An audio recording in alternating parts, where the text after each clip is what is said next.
This is A Deeper Listen from KEXP, the show where we talk with musicians about the thoughts and experiences that shape their music. I'm Emily Fox. And today, we're speaking with the model, actress, and singer-songwriter, Suki Waterhouse. She just released a new album through Sub Pop. It's called Memoir of a Sparkle Muffin.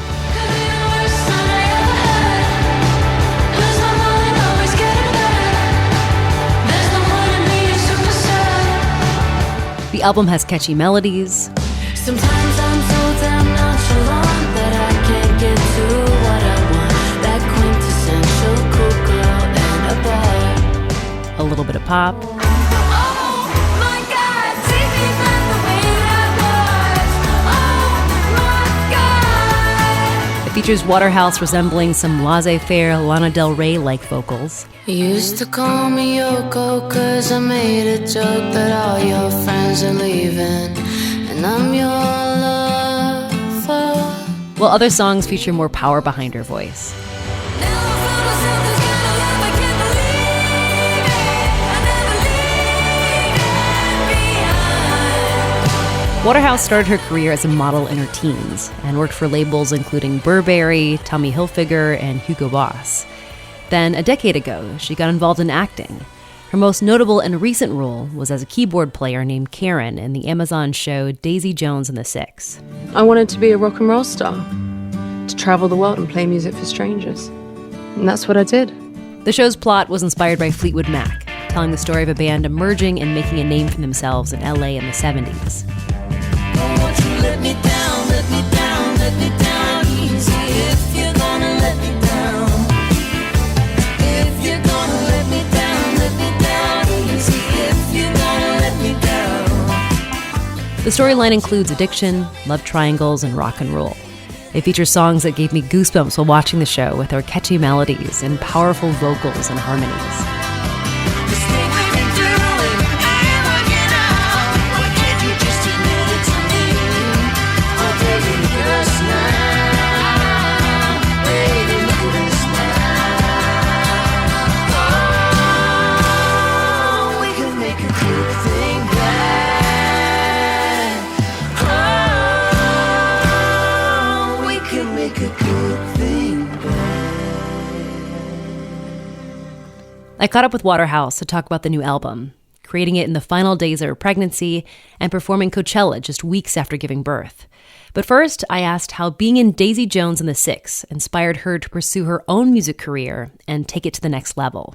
There was some kind of psychic push from being on that show. I mean, I'd been making music for like a decade. So it was kind of almost like not a secret, but it was just something that like I wouldn't really talk about that much because it was like this little thing that I had going where I was just putting out songs every now and then, just like uploading them, you know. So I kind of had this like decade of growth of just doing it all the time on top of acting, on top of everything else.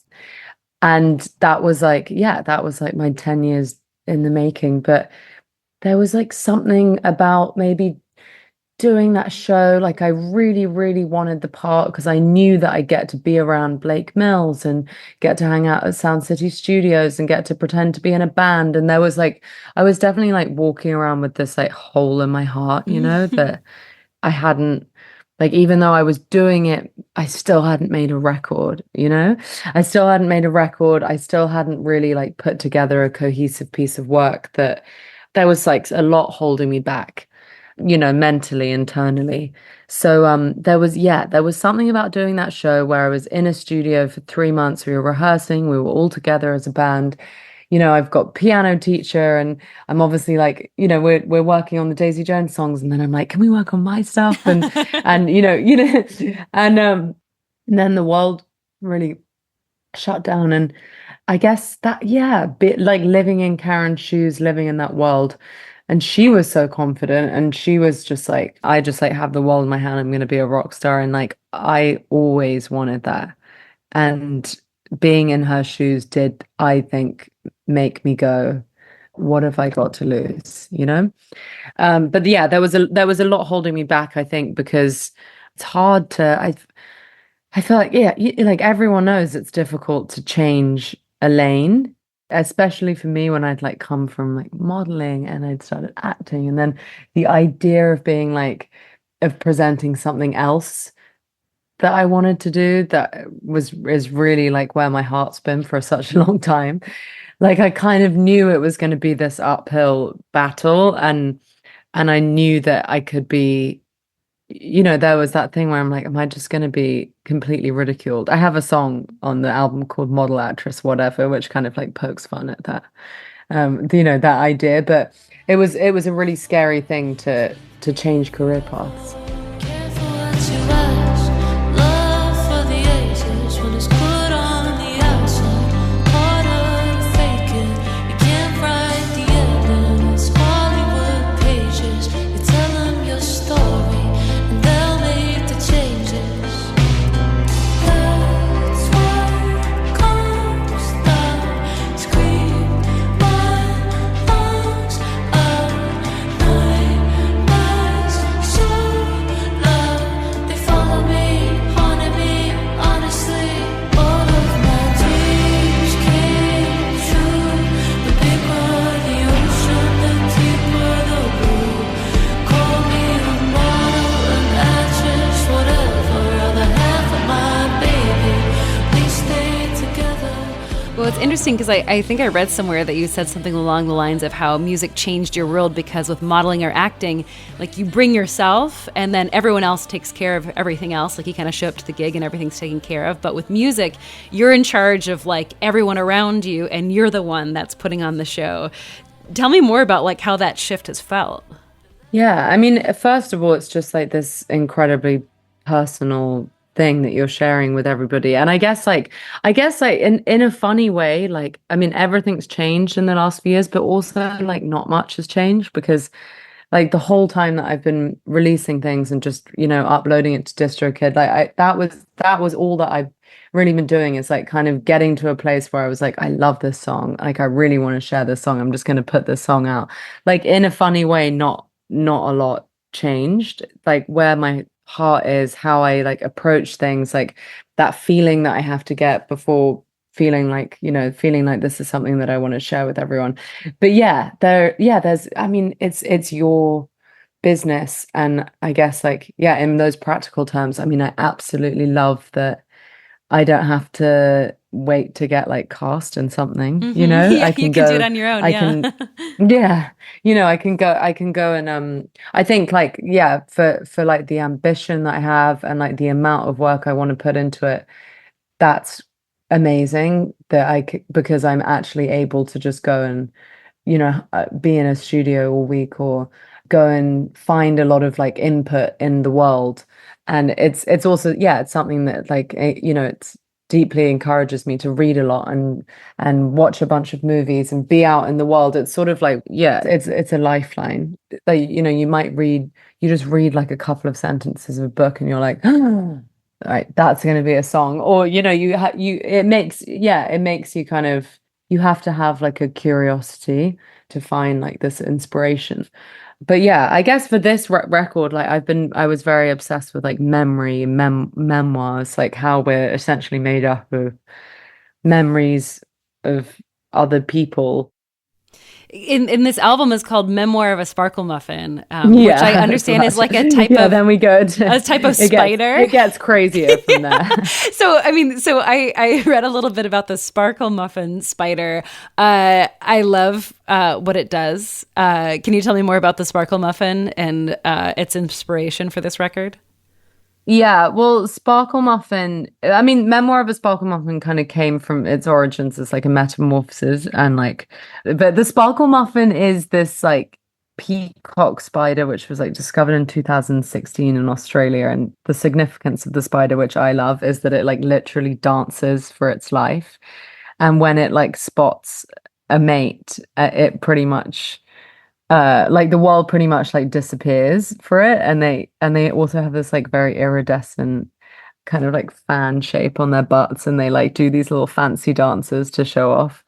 And yeah, it's like booty shaking, waving, and they like perform this elaborate dance in an effort to impress like their mate. But if their like talents aren't good enough, then they literally pay for it with their lives, which is like kind of being eaten Yeah, on because doesn't site, the which female, was if the female isn't impressed by the female spider will eat the male spider. yeah, yeah. I kind of loved the idea of the sparkle muffin kind of being this like that spider like being being eaten, dancing for your life, kind of being a representation of like the album's kind of commentary on fame and celebrity and love, and you're kind of literally dancing and singing for your life, and if people don't like you, you're like a goner. So that was like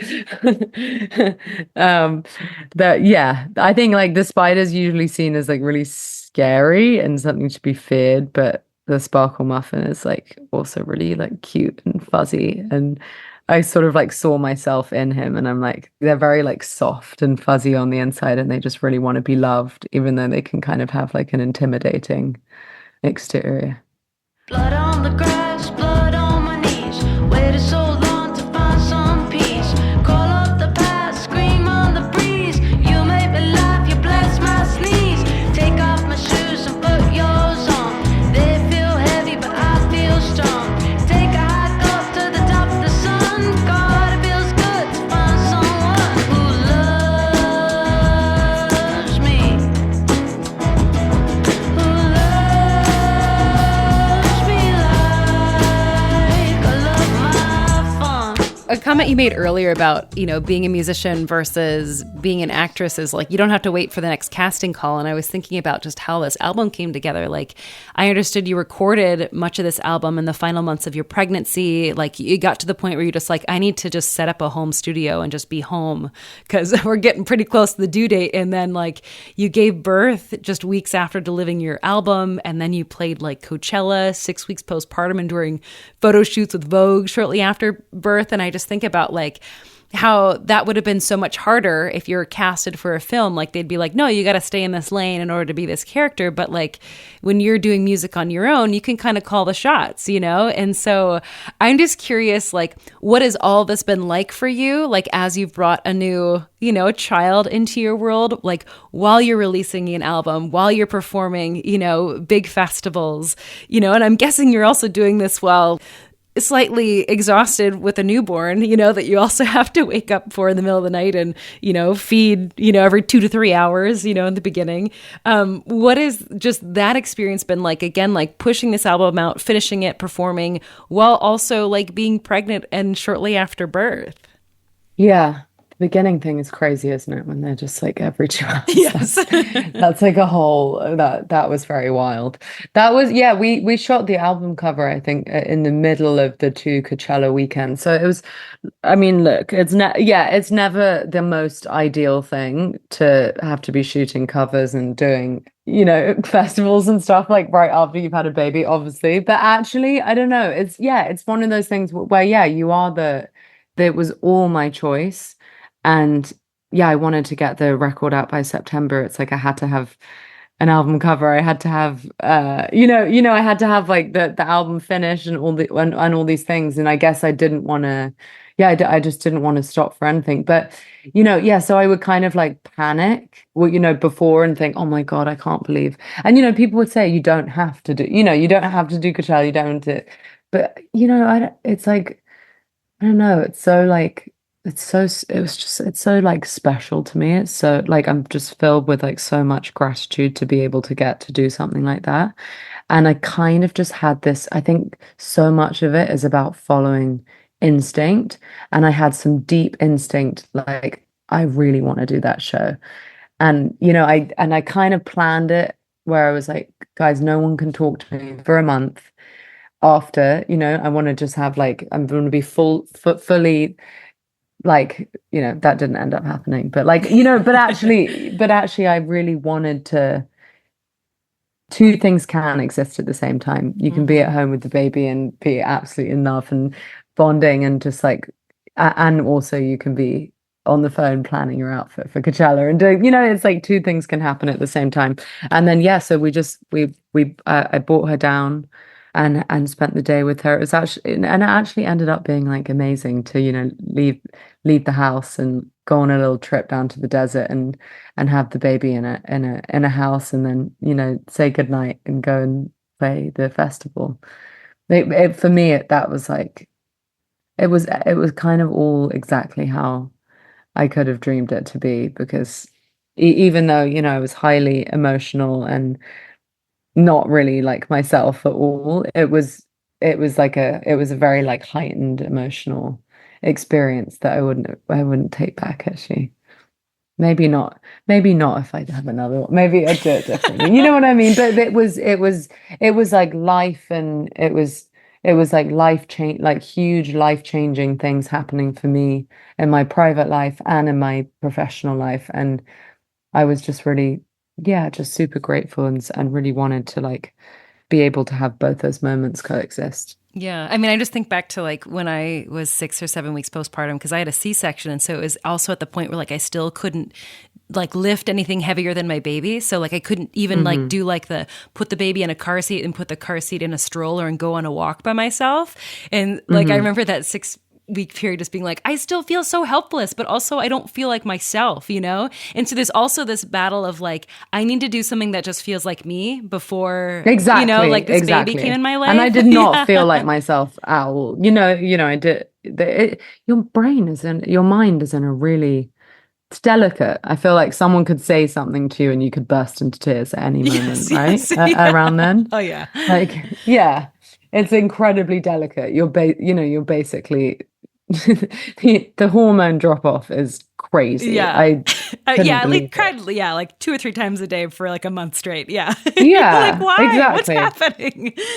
Yeah. Exactly. But it also was really lovely to go and just like see faces. I think that was like, because I was actually like planning the album cover like in that first like month, and I'd literally just been, feeding the baby, like staring at the trees outside, and they all just felt like they were breathing back at me. So that also, I kept kind of talking about that and this like bioluminescence colors and looking at the skyline. And like the first time I got, yeah, like you were saying, the first time I got into the car afterwards and just paying attention to everything way more than I had, and being kind of way more struck by the colors and everything. So that was sort of all playing into the album cover as well.